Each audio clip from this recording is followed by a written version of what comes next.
Hi friends, மார்க்கெட்டில் invest பண்ணுறவங்களுக்கு நிறைய பேருக்கு இருக்க டவுட்ஸ் வந்து இந்த மாதிரி டைமில் மார்க்கெட்டில் இன்வெஸ்ட் பண்ணலாமா இல்லை ஸ்டாக்ஸில் இன்வெஸ்ட் பண்ணலாமா அப்படிங்கிற மாதிரியான டவுட்ஸ் நிறைய பேருக்கு இருக்கும். ஸோ உங்களுக்கு வந்து நீங்கள் வந்து சேஃபாக இன்வெஸ்ட் பண்ணணும்னு நினைக்கிறவங்களுக்காக இந்த வீடியோ. ஸோ நீங்கள் வந்து இந்த வீடியோ ஃபுல்லாக பாருங்கள், எதனால் வந்து இந்த இன்வெஸ்ட்மெண்ட் வந்து பெட்டராக இருக்கும் அப்படிங்கிறத வந்து உங்களுக்கு ஃபுல்லாக தெரிய வரும். ஸோ ஃபர்ஸ்ட் எடுத்தோடனே நிஃப்டி 50 பார்த்தீங்கன்னா லாஸ்ட் 1 இயரில் மட்டும் 10% கரெக்டாக இருக்குது. நெக்ஸ்ட் 50 வந்து 17%, நிஃப்டி 500 11%, மிட் கேப் 150 வந்து 10%, அதே மாதிரி நிஃப்டி ஸ்மால் கேப் 100 வந்து 10%, அண்ட் மைக்ரோ கேப் வந்து 9% கிட்ட கரெக்டா இருக்கு 52 வீக் ஹைல இருந்து. ஸோ இண்டெக்ஸ் வைஸாவும் பார்த்தோம்னா Nifty bank, auto service, FMCG, IT, media எல்லாமே வந்து நல்லாவே கரெக்டா இருக்கு. 4-5%, 10%, 30% வரைக்கும் இண்டெக்ஸஸ் எல்லாமே கரெக்டா இருக்கு. ஸோ இந்த மாதிரி நேரத்தில் நீங்க வந்து இண்டிவிஜுவல் ஸ்டாக்ஸ்ல இன்வெஸ்ட் பண்ணியிருந்தீங்கன்னா உங்களோட இழப்பு வந்து அதிகமாகவும் இருக்க வாய்ப்பு இருக்கு. ஸோ அதனால தான் இந்த வீடியோ வந்து ஃபுல்லாக பாருங்க. வாங்க வீடியோக்குள்ள போகலாம். வந்து 20 இயர்ஸோட நிஃப்டியோட ஹிஸ்டாரிக்கல் டேட்டா இருக்கு. ஸோ 2000ல இருந்து நிஃப்டி எவ்வளோ பர்சன்டேஜ் ரிட்டர்ன் கொடுத்துருக்கு இயர் ஆன் இயர்ல அப்படிங்கிறத பார்ப்போம். ஸோ இப்போ லாஸ்ட் 5 இயர்ஸ்ல பார்த்தீங்கன்னா நிஃப்டி வந்து 2020ல வந்து 14% அண்ட் 21ல பார்த்தீங்கன்னா 24%, 22ல வந்து 4.3% அண்ட் 23ல பார்த்தீங்கன்னா 19% அண்ட் 24ல பார்த்தீங்கன்னா 8.75% வரைக்கும் ரிட்டர்ன் கொடுத்துருக்கு. ஸோ எல்லா லாஸ்ட் 5 இயர்ஸா வந்து பாசிட்டிவ் ரிட்டர்ன் கொடுத்துட்டு இருக்கு. ஸோ இண்டெக்ஸ்ல இருக்க எல்லா ஸ்டாக்ஸும் இதே மாதிரி ரிட்டர்ன்ஸ் கொடுத்துருக்கான்னு கேட்டா கொடுத்ததில்ல. ஸோ அதனால தான் நம்ம இண்டெக்ஸ்ல இன்வெஸ்ட் பண்ணது வந்து சேஃபா இருக்கும் அப்படிங்கிற மாதிரி சொல்றோம். ஸோ இப்போ யூடிஐ நிஃப்டியில பார்த்தீங்கன்னா உங்களோட இண்டெக்ஸ் வைஸ் ஹோல்டிங் பார்த்தீங்கன்னா கம்ப்யூட்டர் அண்ட் சாஃப்ட்வேர்ல பார்த்தீங்கன்னா 18% ஹோல்டிங் வச்சிருக்காங்க. பிரைவேட் பேங்க்ஸ்ல வந்து 15.5%, அதே மாதிரி coal, oil, paints and aerospace and aluminium, hospital அந்த மாதிரி நிறைய செக்டர்ஸ் இருக்கு. எல்லாத்துலயுமே வந்து இண்டிவிஜுவல் வெயிட்டேஜ் வந்து இதுல மெயின்டைன் ஆகும். இதுல டாப் ஸ்டாக்ஸ் பார்த்தோம்னா TCS, Bharti Airtel, Infosys, Reliance, HDFC bank. So அதே மாதிரி நிறைய கம்பெனிஸ்ல வந்து நிஃப்டி 50ல இருக்க எல்லா கம்பெனிஸ்லயுமே நீங்க வந்து இன்வெஸ்ட் பண்றதுக்கு உங்களுக்கு ஒரு வாய்ப்பு கிடைக்கும் ETF அண்ட் நிஃப்டி பீஸ்ல இன்வெஸ்ட் பண்றது மூலமா. ஸோ இந்த லாஸ்ட் 1 இயரோட பிரைஸ் மூவ்மெண்ட்னு பார்த்தீங்கன்னா 227ல இருந்து 285 வரைக்கும் மூவ் ஆயிருக்கு. கரண்டா ETF பிரைஸ்னு பார்த்தீங்கன்னா 255.13 இருக்கு. ஸோ இது வந்து ஹைல இருந்து 10% கிட்ட கனெக்டா இருக்கு. ஸோ நீங்க இதுல இன்வெஸ்ட் பண்ணீங்கன்னா உங்களுக்கு வந்து லாஸ்ட் இயர்ல மட்டும் 8% ரிட்டர்ன் கிடைச்சிருக்கும். ஒருவேளை நீங்க வந்து எக்ஸாம்பிளுக்கு இப்போ இண்டஸ்இண்ட் பேங்க்ல இன்வெஸ்ட் பண்ணிருந்தீங்கன்னா உங்களோட இன்வெஸ்ட்மெண்ட்ல வந்து 42% வந்து குறைஞ்சிருக்கும்.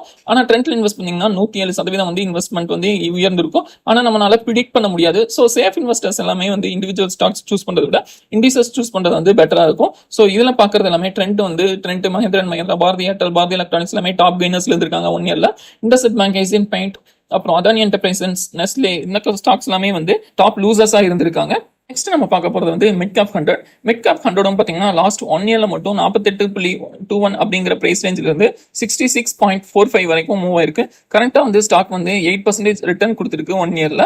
நெக்ஸ்ட் இதோட ஹோல்டிங்ஸ்னு பார்க்குறப்போ கம்ப்யூட்டர் சாஃப்ட்வேர்ஸ்ல வந்து 4.8%, ஃபார்மால வந்து 6.49%, அந்த மாதிரி வந்து எக்ஸ்ப்ளோசிவ்ஸ், அப்புறம் financial institutions, personal care items, அப்புறம் பவர் ஜென்ரேஷன்ஸ், இந்த மாதிரி நிறைய செக்டர்ஸ்ல இவங்க வந்து இன்வெஸ்ட்மெண்ட் பண்ணிட்டு இருக்காங்க. ஸோ இதுல வந்து மிட் கேப்ல இருக்க 100 ஸ்டாக்ஸ் இதுல இருக்கும். Sundaram Finance, Hindustan Zinc, Persistent System, Mphasis, Coforge, Indian Hotel, இந்த மாதிரி டாப் கம்பெனிஸ் எல்லாமே இதுல இருக்கும். ஸோ இது எல்லா ஸ்டாக்ஸ்லயும் நீங்க வந்து இந்த மிட் கேப் பீஸ் ஆர் ETF நீங்க பை பண்றது மூலமா உங்களுக்கு நீங்க இதுல இன்வெஸ்ட் பண்ணுவீங்க. லாஸ்ட் 1 இயர்ல டாப்பா பெர்ஃபார்ம் பண்ண கம்பெனிஸ் பார்த்தீங்கன்னா ஆரக்கிள் வந்து 164, டிக்சன் 164, பாரதி ஹெக்ஸாகிராம் 154, அதே மாதிரி BSE 126, அதே மாதிரி RVNL வந்து 100% கிட்ட ரிட்டர்ன் கொடுத்துருக்கு. வோடாஃபோன் வந்து 50% வந்து நெகட்டிவ் ரிட்டர்ன் கொடுத்துருக்கு. பந்தன் பேங்க், போனவிலா ஃபின்காப், அப்புறம் டாடா எல்எக்ஸி, எஸ் பேங்க் இதெல்லாமே வந்து நெகட்டிவ் ரிட்டர்ன் கொடுத்துருக்கு. இருந்தாலும் வந்து ஓவராலா பார்க்கும்போது இண்டெக்ஸ் வந்து உங்களுக்கு வந்து 8% கிட்ட பாசிட்டிவ் ரிட்டர்ன் கொடுத்துருக்கு. நெக்ஸ்ட் வந்து Nifty bank ETF. Bank ETF வந்து பேங்க் ஸ்டாக்ஸ் எல்லாத்துலயுமே இன்வெஸ்ட் பண்ணுவாங்க. மெயினா வந்து இப்போ பாத்தீங்கன்னா பிரைவேட் செக்டர் பேங்க்ல வந்து 74% வெயிட்டேஜும், பப்ளிக் செக்டர்ல வந்து 24% வெயிட்டேஜும் இருக்கும். இதுல பாத்தீங்கன்னா HDFC bank, ICICI, State Bank, Kotak, so Bank of Baroda, Punjab, அப்புறம் Canara Bank, IndusInd Bank, federal Bank, IDFC and AU small finance bank, இந்த ஸ்டாக்ஸ்ல எல்லாத்துலயுமே இன்வெஸ்ட் பண்ணுவாங்க. ஸோ இது மூலமா உங்களுக்கு வந்து நல்ல ரிட்டர்ன் கிடைக்க வாய்ப்பு இருக்கு லாங் டேர்ம்ல. ஸோ லாஸ்ட் 1 இயர்ல பாத்தீங்கன்னா பேங்க் வந்து 3.45% தான் ரிட்டர்ன் கொடுத்துருக்கு. ஆனா இண்டிசஸ் பாத்தீங்கன்னா 10% மேல வந்து கரெக்டா இருக்கு. ஸோ நீங்க இண்டிவிஜுவல் ஸ்டாக்ஸ்ல இன்வெஸ்ட் பண்ணிருந்தீங்கன்னா இந்த அளவுக்கு ரிட்டர்ன் உங்களுக்கு கிடைக்கும் அப்படிங்கிறது வந்து உறுதியா சொல்ல முடியாது. பட் வந்து நீங்க வந்து ETFஸ்ல போகும்போது உங்களுக்கு வந்து ரிஸ்க் வந்து கம்மியா இருக்கும். 1 இயர்ல பாத்தீங்கன்னா ICICI bank, federal bank, state bank, Punjab and Canara bank, bank of Baroda, HDFC bank இதெல்லாமே பாசிட்டிவா கொடுத்துருக்கு. IndusInd and IDFC, AU small finance, Axis, Kotak எல்லாமே வந்து நெகட்டிவ் ரிட்டர்ன்ஸ் கொடுத்துருக்காங்க. நெக்ஸ்ட் வந்து அதே மாதிரி PSU பேங்க் ரிலேட்டடான பீஸ். PSU பேங்க் எல்லாத்துலயுமே இவங்க இன்வெஸ்ட் பண்ணுவாங்க. கரண்டா வந்து 62.41 அப்படிங்கிற லோல இருந்து 90 ரூபாய் வரைக்கும் இந்த பிரைஸ் வந்து மூவ் ஆயிருக்கு PSUல. இவங்களோட வெயிட்டேஜ்னு பாத்தீங்கன்னா ஃபுல்லாவே பப்ளிக் செக்டர் பேங்க்ல தான் இருக்கும். State Bank, bank of Baroda, Punjab National Bank, Indian Bank, Canara, Union Bank of India, Indian Bank, அப்புறம் UCO, Central Bank, bank of India, Bank of Maharashtra, Punjab and Sind Bank. So இந்த மாதிரி இதுல தான் எங்களோட வெயிட்டேஜஸ் ஃபுல்லாவே இருக்கும். ஸோ லாஸ்ட் 1 இயர்ல ரிட்டர்ன்ஸ்னு பார்க்கும்போது ஸ்டேட் பேங்க் வந்து 19%, Indian bank 16%, Indian Overseas 12%, Maharashtra வந்து 7.7 அண்ட் பஞ்சாப் நேஷனல் பேங்க் வந்து 4.5. இந்த மாதிரி ஓவராலா எல்லா பேங்க்ஸும் இந்த லிஸ்ட்ல இருக்க பேங்க்ஸ் எல்லாமே பாசிட்டிவ் ரிட்டர்ன்ஸ் கொடுத்துருக்கு. நெகட்டிவ்னு பாத்தீங்கன்னா bank of India, union bank and central bank of India எல்லாமே வந்து நெகட்டிவ் ரிட்டர்ன்ஸ் கொடுத்துருக்கு 1 இயர்ல. ஸோ இது இயர் ஆன் இயர்னு ரிட்டர்ன் பார்க்குறப்போ 7% கொடுத்துருக்கு. இண்டீசஸ் எல்லாமே ஓரளவுக்கு நல்லா பெர்ஃபார்ம் பண்ணிருக்கு. ஸோ அதனால தான் நம்ம வந்து சேஃப் இன்வெஸ்டர்ஸ் எல்லாமே இண்டீசஸ் சூஸ் பண்ணணும் அப்படிங்கிறத.